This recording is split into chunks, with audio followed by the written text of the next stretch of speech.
Friends, I hope you are doing well. Today we will talk about how to fix or how to solve the problem of login problem on Duolingo. You will go to settings.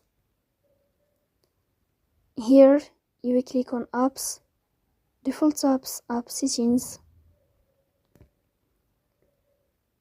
Then you will search about Duolingo and you will enter.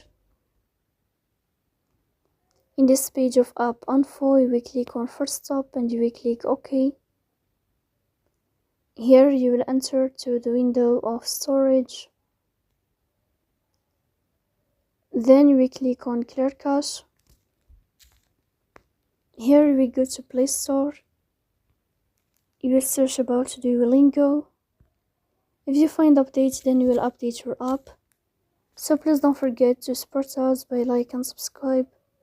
See you next time and thank you for your watching and your attention.